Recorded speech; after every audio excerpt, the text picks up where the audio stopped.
Hey y'all, it's K Divine. I'm coming back with a quick message tonight. Well, I might post this during the day, but it's nighttime right now. First of all, before I get into my message, I just want to say, please stay tuned and watch I don't know how many parts it's going to be, but I'm gonna tell my story on this channel. I talked a little bit about it if you go watch my video about There's Nothing New Under the Sun, but I cried a lot and I'm done crying about this shit. Go watch my first part. It's already up. It's the last message before this one. And it's about Washtenaw County Sheriff's Office. My ex told me today that there we don't have a domestic violence history, and that he didn't break my window, and that they took that police report to some mental health office, and they're deeming me as mentally like incompetent or something. Like, I don't know what the fuck he was talking about. But apparently, according to them, my window was not broken, it was cracked because of the weather. But I have a whole pamphlet, which you will see in the video, with the officers' names and their badge numbers and an incident number that they gave me the day that incident happened. So go watch that video. Stay tuned for all of the parts. I'm gonna deep dive into my my job. I'm going to deep dive into the apartment community that I lived in. I'm gonna deep dive into the bank, the post office, my family, everybody involved, because it was literally everyone involved. Okay, so because I mean, at this point, I've lost everything, y'all. Like, I've literally lost everything at this point. I have no idea when I'm gonna see my baby. I have no idea when I'm gonna be out of this situation. So I might as well just let it all let it all go now, because I've worked so hard to get to this point, mentally and spiritually, to not crash out, especially to that man who was sitting there lying to my I won't say lying to my face, because he wouldn't put his face on camera, but lying in my ears, lying straight through his teeth about our domestic violence issue. Him breaking my window is domestic violence. And as much, he can say whatever he wants. He can say that didn't happen, and, oh, you're crazy, I never did that. I watched you do it. I have proof of it. I went to a shelter. How do you get into a domestic violence shelter without domestic violence happening to you? That doesn't make any sense. And those people have record of me being there. So y'all stay tuned for that. But my message really quick before I shut it down for the night. There's no reasoning with insecure people. I don't know why this was on my spirit, but I felt the need to come out here and just do this real quick. There's no reasoning with insecure people. People who are insecure, the reason why they will bully you and act real weird, because that's kind of been one of the common themes I've been talking about lately. The reason why they do that is because they need to feel better about themselves, and they feel like if they can tear you down a couple notches and push you down a peg, that they will feel better. And a lot of times the reason why they keep doing it is because they just don't feel better, even if you do shrink. This is why, for some of you may never have a lot of friends at all, if any. You have way too much of a bright shining light for some people, that they can't hide their insecurities around you. And if you go and watch my last, two of my last videos that I created, the 5 ways that your friend is not your friend, and 5 ways to know that a potential friend or new friend is no good, go watch those videos, because those are all just hidden insecurities. Like I said in one of my videos, if they're really critical of you all the time, them little jabs and little jealousy jokes and everything, those are just all hidden insecurities coming out as projections. And you have to understand that you don't think like those people. Because when it's happening to you, a lot of times, especially because I'm sure that someone can relate to this, you probably had a friend or something in the past where they just could never agree with you. They were around you a lot and you liked them for whatever reason, but they just never really seemed to vibe with you the way that you vibed with them. And you tried so hard because you're just like, I really fuck with this person, we've been through a lot or whatever. But really, that person only kept you around because of whatever their personal reasons were. But it's like you be looking at these people and you'll be like, man, this girl is so beautiful. She's talented. She's got this going on. She's got that going on. Or this guy, he's really solid. He's a cool guy. He's this, he's that.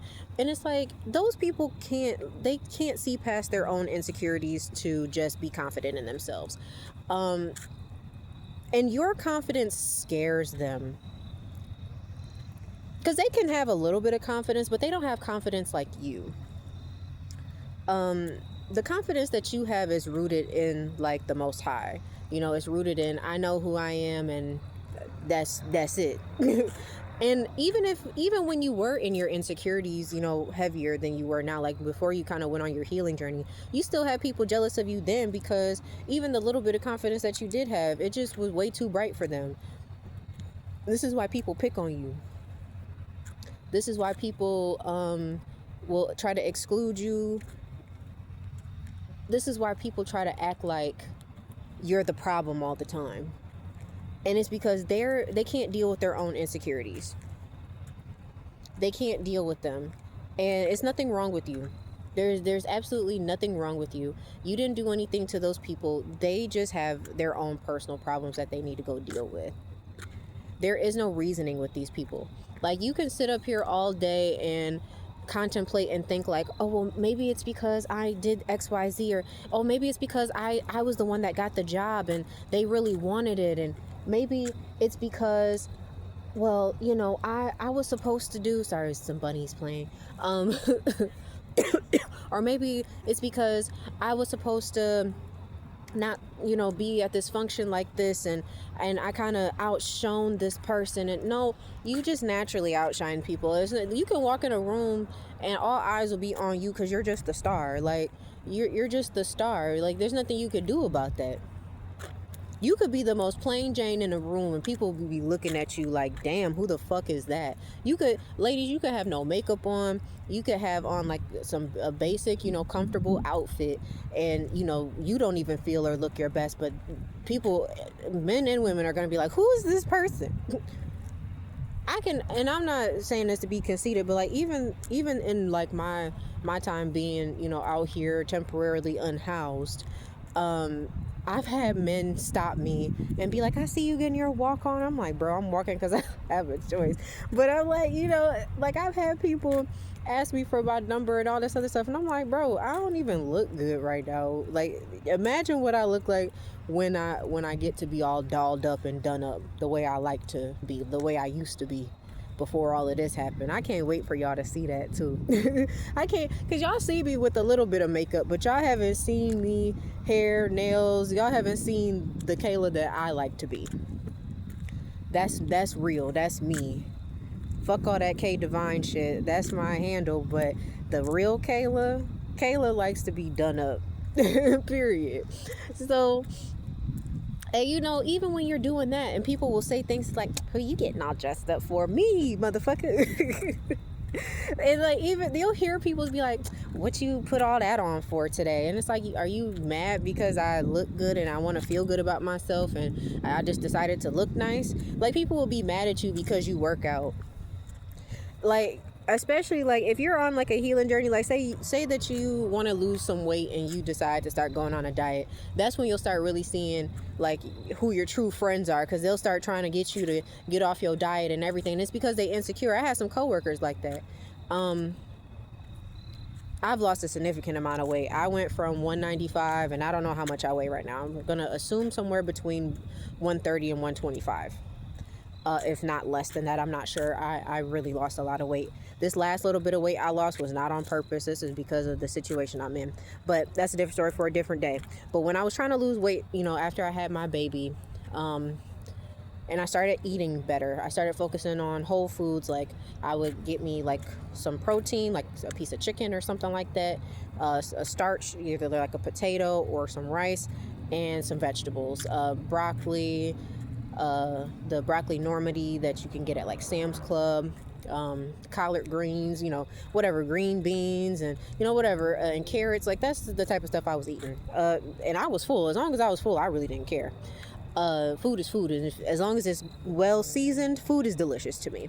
So it didn't matter. I didn't need to eat burgers and fries every day, even though I wanted to. I chose not to. And I remember one day going into work, and one of my coworkers had brought in muffins, and I was already starting on my gluten-free journey. Like I dibble and dabble in gluten, but at the time I've been having to eat it a lot more lately because it's more readily available. But I was trying to do that because I have a gluten sensitivity, and I was also just trying to be more disciplined. And I remember I had a coworker that was like they asked me if I wanted one, and I was like, no, I have body goals. And they got mad, and then she tried to come over to me and say like, I'll split one with you. And I was like, bitch, didn't you just hear me say no? I didn't say that to her, but that's what I was thinking. Like, didn't you just hear me tell the other person over there no? You thought because you came over here that I was gonna? No, I'm being disciplined today. I said no. And after that, she started being real mean to me for no reason. And this is why I'm telling you, like, there's no reasoning with jealous people. And you can't appease everybody. When it's time for you to start doing stuff the way that you need to start doing it, it's going to piss a lot of people off. A lot of people who they used you as a crutch. A lot of people who used you to feel better about themselves. Because sometimes, depending on who you are, like people, you could be so great, and people will try to use you as a joke. Like, you're the punchline in people's lives. Like, your fuck ups are so much bigger than everyone else's fuck ups because it's you. You have people have higher expectations of you. So when you mess up, people love to point at you. Like, look at what this person did. And I know some of y'all definitely can attest to that at work. At that 9-to-5 jobs. I'm pretty sure y'all can attest to that. There's somebody out there that loves to poke at you anytime you make a mistake. And no one's immune from making mistakes. Like, that's just life. We all go through our own things. It just be like that sometimes. Excuse me. But there are some people who want to make you feel bad and want to point at you and want everybody to see that you made a mistake. There's no reasoning with insecure people. Insecure people will sabotage you simply because they want to try to stay ahead, and they can't compete with you. You can't compete where you don't compare. So they can't compete with you, and they know they can't compete with you, so they sabotage you. They sabotage you to make you doubt yourself. They sabotage you so that you can't move forward. They sabotage you so that, whatever, so they can try to get ahead of you and get around you. And that's what these people do.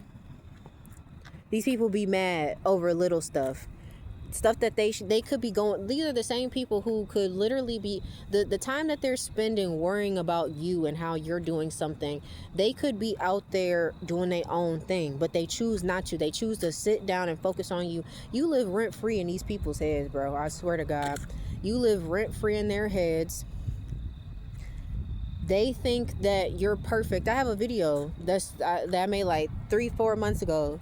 I don't even think it has any views on it, so go watch it.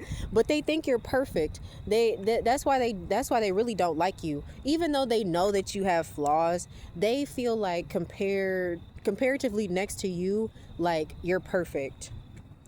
And that makes them feel some type of way. It's like, and it's a lot of times these people don't even know what it is, because a lot of times it's just spiritual. It really just comes down to the point that you healed something. You did something that a lot of people are really afraid to do. And that is to look at yourself deeply and really make some changes. That's not easy. It's not easy to look at yourself and your habits and say, you know what, this ain't good for me. Especially like stuff like smoking, for instance, smoking and drinking. I won't say I gave up drinking, but I haven't drank in over a year. And I haven't been a big alcohol drinker since like college. When I was a bartender, I used to drink almost daily, and I started realizing it was a habit, and I was like, okay, I'm not going to do this as much. But I would often keep alcohol in the house. But I stopped carrying alcohol after like I got pregnant, and I just never really went back to it. Um, and then I had a drink or so with an acquaintance. While I was going through a rough time, and then after that I stopped drinking. And the Bible verse comes to mind: be ye sober minded, for the devil is seeking for whom he may devour. And that's part of the reason too. Drinking can, when you drinking around the wrong people, it can be some things, bad things can happen, and you gotta be careful. But as far as the smoking part goes, I loved weed. I'm not even gonna hold y'all up. I loved weed. Weed saved my life in many ways, but I had to come to the realization that I don't need it anymore. At first I was using it to tap in. Honestly, the first time I really started like using edibles, that was the first time I was able to like really, really tap in with myself. And I got a good cry out, and whoa, that it really awakened something in me. I used to smoke with my friends. It was like one of the only ways I could truly relax. And then when I started smoking on my own, it was when I really was able to start thinking and seeing things differently. And then when I started dealing with my tarot cards, a couple of years ago, the only way I was able to really tap in was with marijuana at first. I was having a hard time with it. And after not having weed for like a lot of weed, like regularly smoking, like 3 months, I went back to it when I had the money, and it just didn't feel the same. It just didn't feel the same. So the fact that you can, give stuff up like that and not go back to it, not be tempted to go back to it because you're done with it, that pisses people off too. That makes them really upset, because they're just like, because they can't do that, or they just don't really want to. And it's stuff like that. It's the fact that you can let things go. It's the fact that you don't really care. It's like, for some women are going to hate you because you don't like to gossip. And they gossip a lot. They like talking shit. And because you won't talk shit with them, that makes them feel like you think you're better than me because you won't say something negative about this person. No, because I don't give a fuck about it. Men, I don't know. I think that some dudes be getting jealous because of just how nonchalant you are about stuff. I don't know how men be getting. Men do weird petty stuff too. But I just really wanted to come on here real quick and let y'all know that there is no arguing, there's no pleasing someone who's insecure. They have to go deal with their own feelings, and if they can't come to you and tell you how they feel about you and all of that, like, just know that that's not your friend, that's not your person. Like, you need to cut ties with them and get away from them and go off and do your own thing. Like, you'll be fine. You don't need people like that around you, because them is them real sneaky snakes. They the ones that will snake you so quick, and they'll be so swift. You may not, like, if you not paying attention to the way that these people really treat you, they will come up and sneak up behind you, and you will regret it later. Okay, there's no pleasing these people. Just let it go. Okay, but that was my message. I love y'all.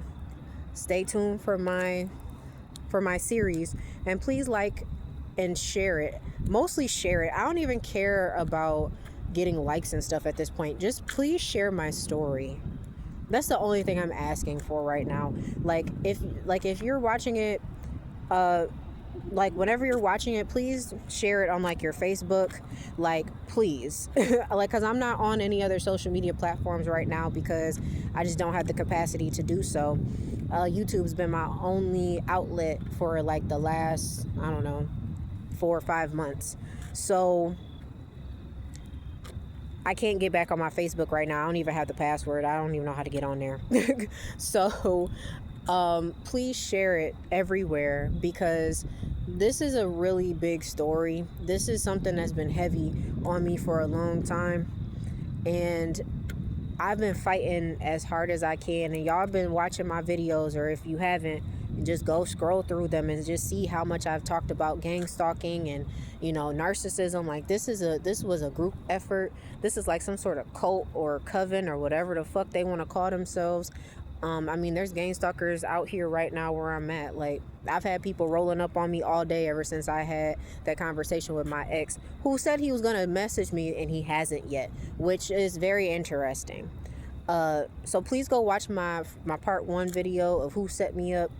Washtenaw County Sheriff's Office got some explaining to do to me as to why they are going around telling my ex, or why my ex is telling me this story saying there's no domestic violence, but there is, because they wouldn't have given me that pamphlet with their names and their badge numbers on it, and I wouldn't have been at a domestic violence shelter if there wasn't any record of domestic violence. This doesn't make any sense. So I'm probably gonna start talking about my job, because I already started writing notes down for that one. So I'm probably, like, I wanted to make those videos today, but I was just so exhausted after making that first one, and just so, like, upset with, like, the information, because I was just like, this is the dumbest shit, and I'm so over it, y'all, because like I said, I've been out here for 6 weeks doing this, being in my car and shit. After running from these people, I had to take out my retirement, and it was about $30,000, and I used that to get another car, and I used it all up trying to move around from place to place to place, I was trying to get settled, but I couldn't, because these people kept following me around, harassing me, turning hotel staff against me and everything. And I will get into that. I'm going to expose every single hotel. I'm going to tell y'all, like, I should get the fucking addresses too, so y'all know exactly where they are. But I probably won't need to, because because once I tell y'all the ones, you'll be able to easily find them. But I'm going to expose every single hotel that I went to and how I was harassed at each one. I don't know, I might break those down into mini videos. Who knows? I'm definitely going to start with that job, though, because that's where everything started to click for me the most. That's where everything started to click. And then my apartment complex is probably going to be next, because after I started to see the things happening at my job, I started really picking up on stuff that was happening with the apartment complex. And I want to also, just before I end this video, let y'all know that the stuff that has been happening to me has been going on for years, unbeknownst to me. I just thought there was always some weird, strange. I was just like, why does weird stuff always happen to me? That's literally how I felt.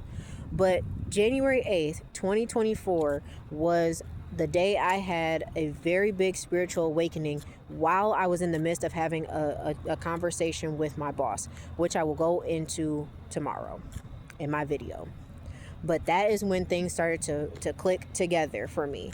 And I'll even see if I can find my journal for you and, like, read some of the excerpts from it. Oh God, my cat is coming to find me. She's running towards me. Hi, Tori. Y'all see Tori? She came running towards me. What's up? She's getting bold out here. She thinks she's a real outdoor cat now. But yeah, so I'm going to get into it. So please, please, please stay tuned. Please watch it. Please share it. Like, please, please share my story. This is a doozy, okay? This is a big doozy.